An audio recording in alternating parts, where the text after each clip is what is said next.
Well, to be completely honest, when we lined up, there was a lot of discussion because it was third and long, and I think maybe we were up 17, and Deshaun had just taken a shot the play before, and so there was discussion: do we just run the draw, or And Deshaun actually came over and said he wanted to run this play, the empty play, where we were going to have a deep pass concept, and we had an answer if it was too high, but Deshaun, he looked over to me on the sideline and gave me the signal for the check, and that check we don't typically do out of empty. It's more of a 2x2 check, and so I really didn't respond. And then he did the check to me one more time, and I said, okay, let's do it.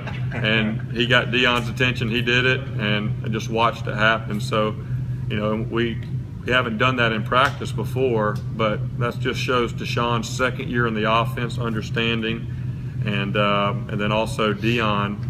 I think that's the first time Deon's ever run a 7-cut, which he ran right there because he's in the boundary. He's not typically a slot receiver. And so whenever he gave Deon the signal, that was a big moment for me that, okay, we're going to find out if this guy's ready or not. And not only did he run the route, he did a great job, got his depth, executed it very well. And just wish he could have got in down there.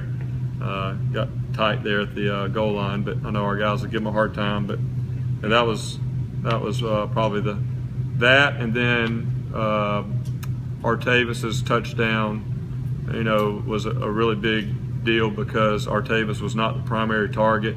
He actually was the fourth option in a regular read for that play.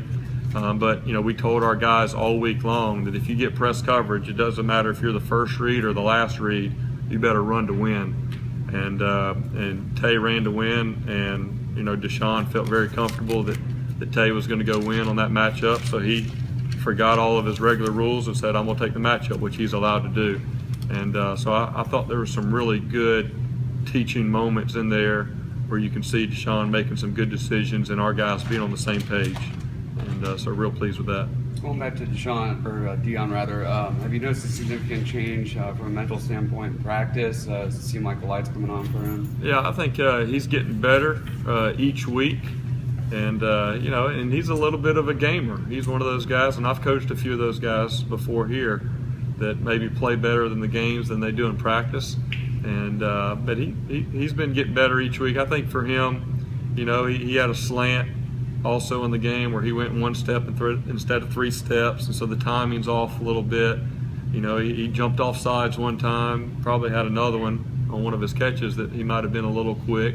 It was close, and so just those little things for a freshman, are the things that he's got to continue to work on. But I really feel, and Ray really, just the way the game went and the times he was in there, that he didn't get the opportunities maybe that we would like for him to get. But I think both of those guys are getting better as the season goes. And that's really kind of, I think we've got 4 freshman wideouts, and only one of them played wideout in high school. Hunter Renfro played quarterback, Ray played running back, and Deon played quarterback. Trevion was the only one that played wideout. So, we knew that there was going to be kind of some development, and the good news for them is it was not a year where they had to go out and be the guy day one, and we had to go through some kind of growing pains. They've been able to be able to play and get a lot of key experience, but be able to kind of roll in there and not have to be the primary guy quite yet. But I think both of them are progressing very well, and I think we'll continue to make big plays and be a big part of it here as we go the second half.